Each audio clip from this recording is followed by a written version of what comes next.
Hey, good afternoon, good evening, good morning, SPC 205. Whatever time you're consuming this little artifact of educational media, once again, I am Vic McInnes. I am your public speaking instructor coming to you live on tape from my COVID 19 compound here in the heart of the greater Grovetown metro area, the Aiken Tech Outpost in lovely Columbia County, Georgia. Today's lecture is brought to you by Brussels sprouts. Hey, what's nobody's favorite vegetable? That's right, Brussels sprouts. Okay, so today, clearly, as you can see, working a little bit with the screen still. When my laptop died, I shifted to the Big Mac, so I'm still playing with the screen here a bit. If you've got feedback on it, please feel free to send it to me. The easy way to think about what's going on here today is over here in the right hand big screen, right hand of me, the big screen is our slides, which you'll need to, focus on. Up here in the left is my lecture. On the smaller screen, think of it as like, the big screen is the Alabama-Auburn game, and Auburn's winning. People are going to want to watch that. That's important. That's going to have a big impact on the conference. Little screen is South Carolina Clemson because, you kind of want it on, but really nobody cares all that much, right? So today we're going to be talking about problem solution speeches. And again, the thing to remember about a problem solution speech is they introduce a problem and a solution. Okay? Don't make it harder than it is. You're once again, as always, I'm going to give you the 4 things you need to put into this speech so that you get an A. All right? So first of all, let's start with a problem solution speech and talk about how we're going to pick a topic. First thing first, pick a topic you like. Pick a topic you care about. Pick a topic that you're passionate about. Hey, we need to get more people on bicycles. That's something I'm passionate about, something I do. We need to get transportation out of the carbon fuel base, and we need to get them onto bicycles. Okay, care about that. We need to save the whales. The whales are important to us. We need to save the whales. Hey, we need to uh, uh, improve voting in the United States and how we vote. So, all those are good topics, passionate topics, things that you really care about. But pick a topic where there's actual impact on your audience. Most of y'all probably don't care about bicycling. You're happy to drive around in your cars, burning up the planet. That's a joke. Everybody relax. Um, but you need to make an impact on people and show them if, more people were riding bicycles, everybody would be better. If we save the whales, why is that going to improve the life of the people in Aiken County, South Carolina? If we secure our voting systems, how is it going to be better? Remember, this isn't you that it has impact. You have to prove the problem is significant to the standards of the audience. Just because you think it's important, if they don't, remember Tip O'Neill, in America, all politics are local. If you can't prove proximity to the audience, you're wasting your time. If you can't get them engaged, it's not going to make any difference. Okay? Pick a topic where there's an actual solution for it. Okay? I all the time get people that come in with topics that they're, like now COVID-19. There's no real answer for COVID-19 right now. We have to wait for a solution. That's one of the reasons why, or a vaccine. That's one of the reasons why it's now on the list of things you can't talk about in class. All right? You need to pick something. People are horrible. Racism. There's no cure to racism. We just have to cope with it. Okay? So pick something there's an actual solution for. Then finally, pick a topic where there's evidence. As you hear me go through the lecture today, short lecture, but what you're going to hear a lot of is you have to have evidence to support it. If you don't have evidence to support it, you're not going to get full credit for it. Okay? So let's jump into the parts of a problem solution speech. First of all, you have your problem, then you have your solution. All right. That's it. Lecture's over. Everybody have a good day. See you later. But no, of course that's not it. I get paid to do this, Of course I'm going to spend more time on this. If I just gave it to you like that, Dr. Mahan will want part of my salary back. Dr. Burdett would be calling me, asking me what the hell I'm doing. Okay? So there are 2 parts to a problem solution speech. First, you introduce the problem, then you introduce the solution. But within each of those, we have a breakdown. Okay? Let's talk about the problem. First thing in the problem you need to establish is we've seen this before in the problems cause and effect. Okay? You have to show us the cause of the problem. You have to show us where the problem comes from. What's the root cause of the problem? Now, if there are many causes, and in almost every significant issue, pollution, global warming, uh, police reform, any number of topics that I'm not allowing you to talk about, gun control, reproductive rights, marital equality. There are any number of causes of the problem. You're never going to be allowed to address every single one of them in one single speech. So you're going to pick that one topic you think you want, that one cause you want to focus in on. But chances are that people are going to be aware of all the other ones, at least in a passing manner. So if you don't address the fact that you're picking one cause for a reason, you're going to lose some credibility. It's like you don't want to talk about the other ones. Okay? The other thing about a cause that I didn't list here is, as we mentioned before, make sure you pick your causes that are fixable. Then we talk about the effect, and we've talked about cause and effect before. One thing you need to remember is you have to prove that the problem is the impact the problem causes for the audience, and you have to prove significance. Okay. Biggest way people lose points in this speech is they don't prove the significance of the problem. Okay. They give us a cause, they tell us what the problem is, they give us the cause, and they even tell us the effect. Okay, you're going to see I'm going to post later on today a problem solution speech I did on sleep deprivation in high school students. You'll see me show the problem, and I'll give you the cause. And then if I just say, oh yeah, it's a big problem, if I don't give you evidence showing that the effect is significant, I haven't done my job. Okay, and in this case, your job is to earn all the points. Okay, so cause. You have to identify why you did a single cause, and then under effect, you have to prove significance. If you can't figure out what significance is for your effect, you need to start a sentence with the phrase, this is significant because, and then the next words in that sentence would be pretty good to be, and according to, and then you cite evidence to show how significant it is. 100,000 students go to school every day, so sleep deprived. 62 students a year are killed because they fall asleep going home from school. Okay? You just have to show something to prove that the effect is significant. Okay?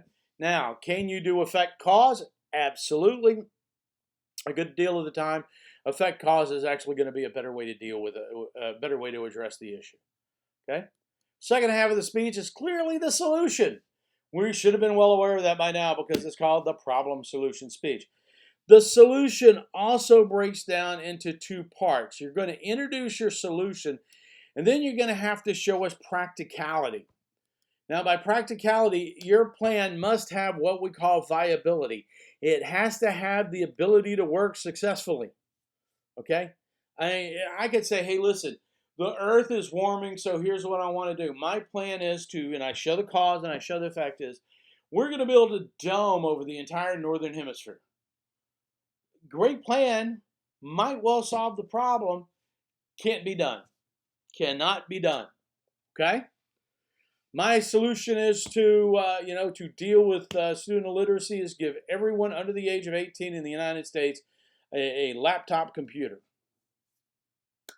Can it be done? I don't know. I mean, when we went into at the end of the before times, when we went into pandemic time, I mean, people were handing out computers left and right to students. Hopefully, everybody that needed, all of you guys that needed one, have one. The problem is somebody's got to pay for that.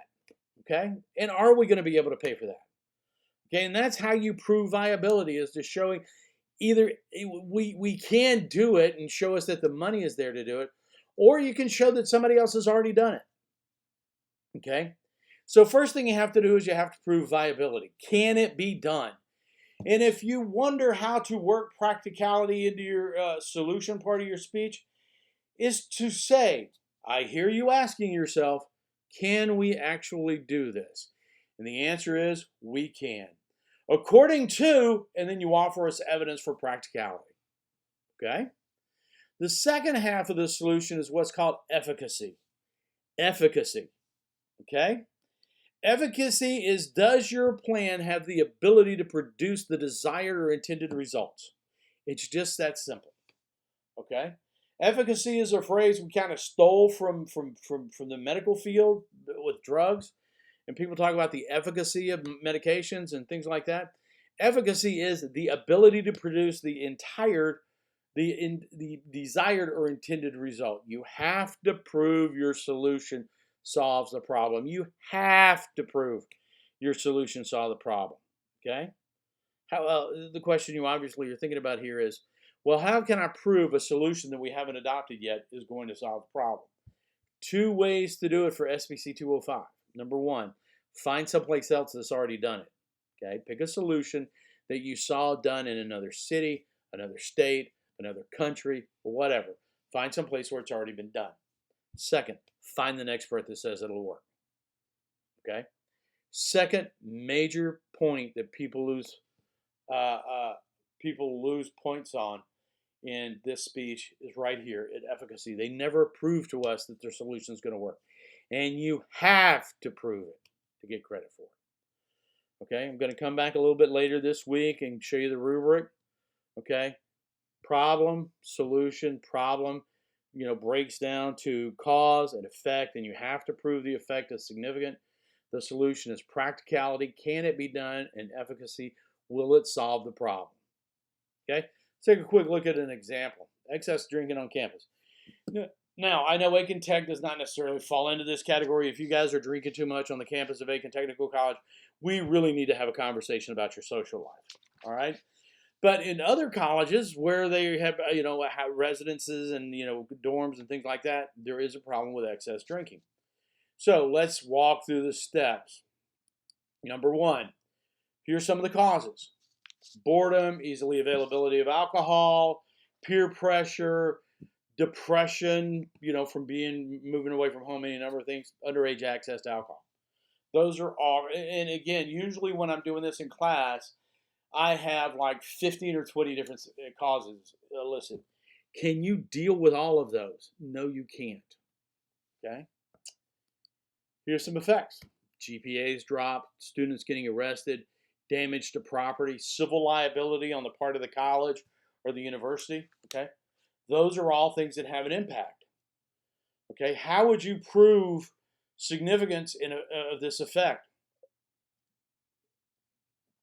So let's say GPA. If I'm talking to the Board of Regents and I'm telling them we're sending 15% of our students home every semester on academic probation because their GPAs are falling, and through surveys and through interviews, we believe that most of those are caused by excessive drinking.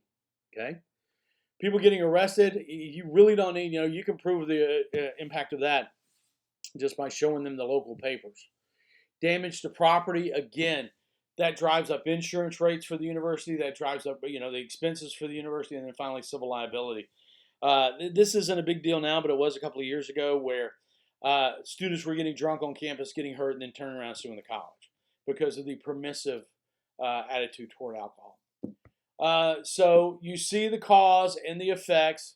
Are we going to be able to fix every cause? We cannot. Are we going to be able to mention every cause? We cannot. Not in 4 to 6 minutes. Can we mention every effect? We cannot. Okay? But you need to make sure that your effect is tied to your cause. Okay?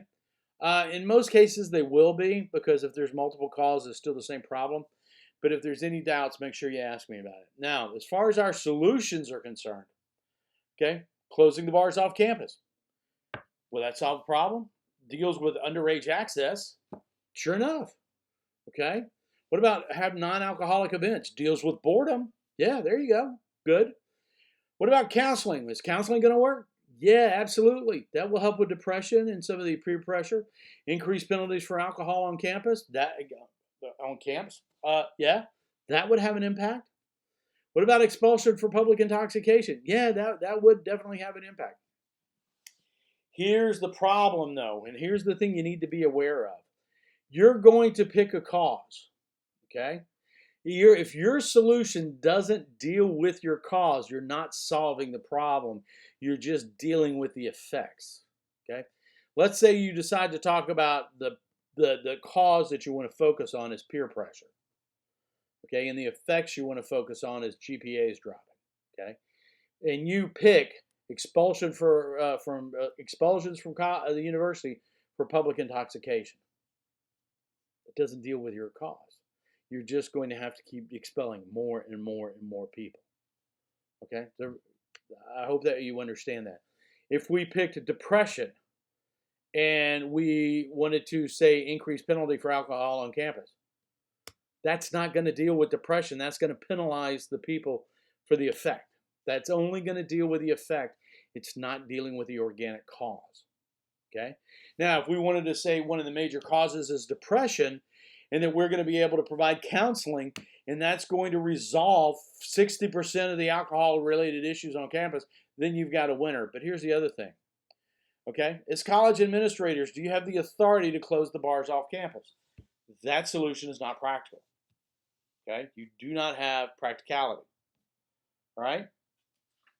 Does increasing the penalties fix depression? We've already discussed that. You do not have efficacy. So the first one there is college administrators, can we close bar? It is not, it has no viability. It can't be successfully done. Does increased penalties fix depression?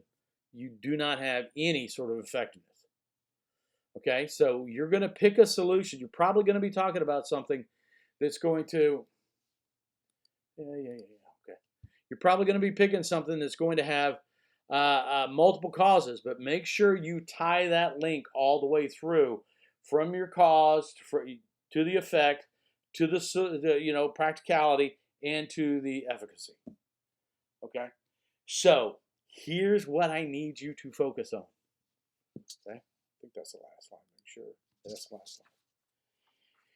Here's what I need you to focus on. Okay, ooh, I know what I'll do. Okay, all right. There's 4 parts to this speech, the body of this speech. It organizes itself fairly simply. Okay, you're going to have your introduction, you're going to have your attention device, your statement of purpose, your statement of your credentials, and a preview of your main points. Then you're going to have your problem. You're going to have the effect that you're going to have to prove impacts the audience. And then you're going to have your cause. Or if you want to do cause effect, either way. Okay? But if you only pick one cause of many, you're going to have to prove that that cause is significant in the overall effect. Okay? So part 1, problem, cause, effect. Cause is you've got to prove that the one cause you picked is important to the effect is significant. You prove that it's significant to the audience. Main point number 2, solution. You have to prove practicality, that your solution can be done, and you have to prove efficacy, that your problem is going to solve the problem. You should hear yourself saying in this 4 to 6 minute speech, okay, the cause of my problem is, fill in the blank, and I'm focusing on this cause because, okay, now this may not seem like it's important to you, but the effects of this do have impact. According to, read your source. Now let's talk about the solution to this problem. I'm thinking of solution X. We can do this solution because they did it in Vancouver, British Columbia. And in Vancouver, efficacy, it solved the problem. Okay? That's problem solution speech. Okay? Very simple, very straightforward. What I'm going to tell you is, again, 4 to 6 minutes. I expect to see everything like I said. Attention device, statement of purpose, statement of credentials, preview of your main points, problem, cause, effects with significance to the audience, transition to your second main point, the solution, practicality, can your solution be done, to efficacy, is it going to solve the problem, transition into the conclusion, restatement of purpose, which so many of you forgot, followed by review of your main points and a closing statement. You do that and you will get the grade you want on this speech. Okay? If you follow that simple solution. I will be back later on in the week to go over the rubric with you. Just I want you right now to start doing your research. Okay, and start looking at that. And then we'll go back later on in the week after you finish the Barack Obama discussion board. And we will then go over the details of how this is going to be graded. Okay? All right, that is it. Stay safe, stay well, and I will see you soon.